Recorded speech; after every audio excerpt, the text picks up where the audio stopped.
Salut les amis, nouvelle vidéo pour la première fois 2 jours parce qu'il faut que je réagisse rapidement à une actualité qui est Leon Edwards qui refuse de se battre pour l'instant et qui est en train de faire sa diva.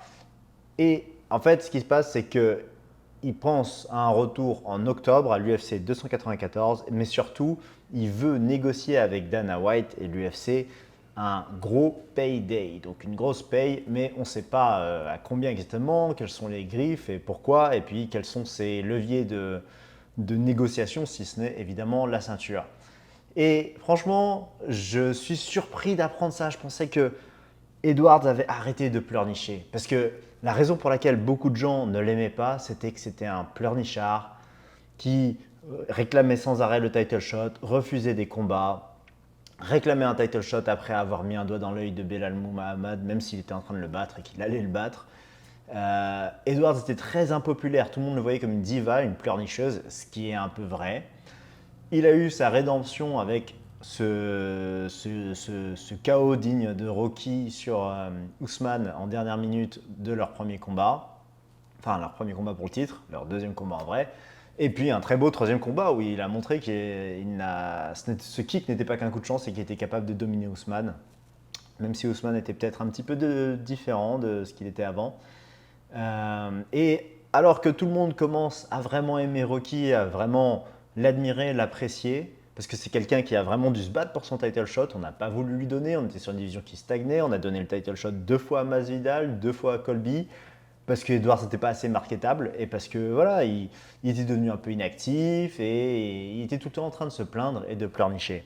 Alors qu'il veuille négocier une meilleure paix, moi je suis d'accord et je pense que nous en tant que fans, on est tous pour que les combattants soient mieux payés. Parce que c'est vrai que c'est dramatique dans l'UFC, qui est un sport maintenant, peut-être le quatrième sport en Amérique, aux États-Unis, derrière la NFL, la NBA et probablement le baseball, j'imagine. Euh, alors que c'est un des plus gros sports et qui génère beaucoup de revenus, peut-être pas autant, évidemment pas autant que la NBA ou la NFL, il n'y a que 16% des revenus de l'UFC qui sont reversés aux combattants. Ça, vous savez, hein, les combattants sont très mal payés. Mais dans les autres ligues, 50% des revenus sont reversés aux athlètes, environ. Alors que dans la NBA, 50% des revenus que fait la NBA va aux athlètes. Dans l'UFC, ils n'ont que 16%. Et ils ont rien. En plus, c'est même pas des salariés. Eux, c'est des salariés dans la NBA. Dans l'UFC, ils ont juste des contrats. Et si tu perds, tu ne gagnes que la moitié, en fait. C'est-à-dire que le contrat de base, je crois, c'est 10 000, 10 000. C'est-à-dire que tu te bats pour 10 000. Si tu gagnes 10 000 de plus. Mais si tu perds, tu n'as que 10 000. Et là-dessus, on ne te paye pas l'entraînement, on ne te paye pas le coach, on ne te paye pas la nutrition, on ne te paye pas la santé. À moins que tu te blesses dans la cage pendant le combat, il n'y a pas de système de sécurité sociale.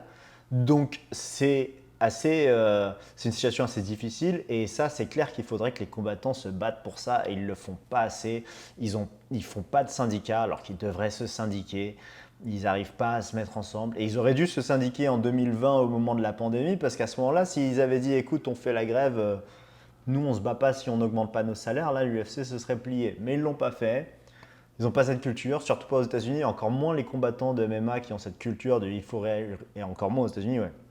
Il faut réussir par soi-même, et puis ils se tirent dans les pattes les uns les autres, puisque évidemment tu te bats contre les autres. Donc ça c'est assez malheureux. Pour ça, je comprends Edwards et je le soutiens, et je pense qu'on le soutient tous, comme on a soutenu Ngannou quand il a réclamé aussi une meilleure paye. Et qu'en plus, Ngannou réclamait justement une sécurité sociale pour tout le monde, un système de healthcare. Je ne sais même pas comment on pourrait traduire en français. Est-ce que c'est sécurité sociale? Pas vraiment. Sécurité sociale, ça comprend d'autres choses. Parce que là-bas, c'est tellement mal foutu aux États-Unis, c'est de la merde la sécurité sociale.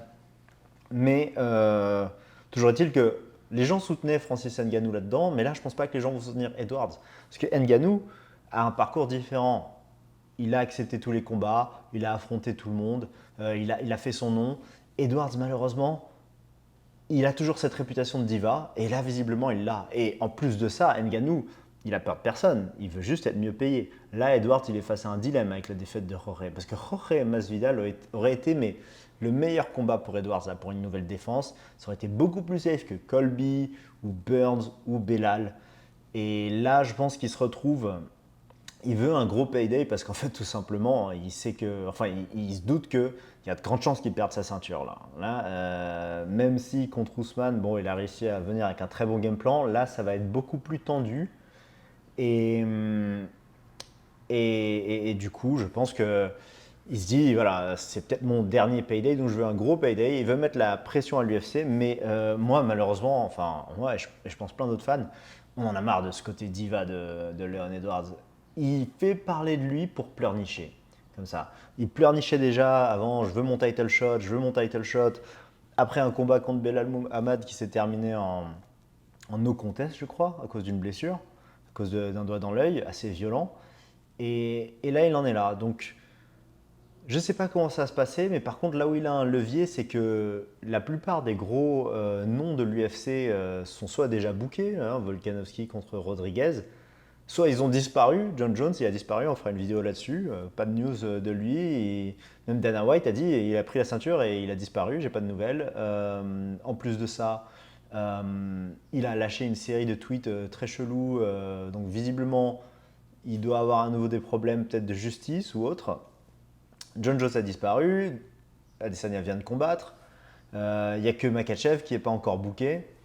Et voilà, donc là, pour les prochains mois, ça deviendra un problème pour l'UFC si Edwards ne veut pas se battre avant octobre. Parce que l'UFC a besoin de booker des PPV et que pour la plupart d'entre eux, ils ont besoin d'un titre. Donc Edwards a ça en levier et j'ai envie de dire tant mieux s'il arrive à mieux se faire payer. Mais ce côté je refuse de me battre, il y a une vibe différente avec lui quand c'était Ngannou. Et, et je pense que ça lui cause du tort plus qu'autre chose. Et ça ternit sa réputation qui était en train de bien s'améliorer, hein, avec franchement une performance historique, deux performances historiques contre Ousmane et qu'on aimerait bien voir plus souvent. On a faim de voir Edwards défendre sa ceinture et se battre et dominer cette division. On aimerait bien voir moi j'aimerais bien personnellement voir un striker dominer cette division, mais je pense qu'Edwards doit probablement douter de lui-même dans ses chances de défendre contre Colby, parce que là en plus avec la défaite de Masvidal, on va avoir Colby qui va avoir une autoroute vers le titre. J'ai fait une vidéo là-dessus, est-ce que c'est mérité? Allez voir, vous allez voir mon opinion. Mais n'hésitez pas à donner la vôtre en commentaire. Et si vous pensez que Colby ne mérite pas, à qui pensez-vous pour le titre? Et ouais, parce que aussi il faut penser à ça, c'est que si c'est le dernier combat pour... si Edwards n'arrive pas à défendre plus sa ceinture, il faut qu'il ait un gros PPV, un mec qui rapporte. Et après Masvidal, c'était Colby. Voilà les gars, donc c'est tout pour la vidéo d'aujourd'hui. On a un petit groupe sur Facebook qui s'appelle Nurshi du UFC. Si vous aimez bien les mèmes, à propos du MMA et de l'UFC, si vous aimez bien rigoler, vous tapez des barres, n'hésitez pas à nous rejoindre, c'est sur Facebook, je vais mettre le lien en description. Merci à tous pour vos commentaires, vos likes et vos vues, ça fait trop plaisir et on continue. Allez les gars, ciao.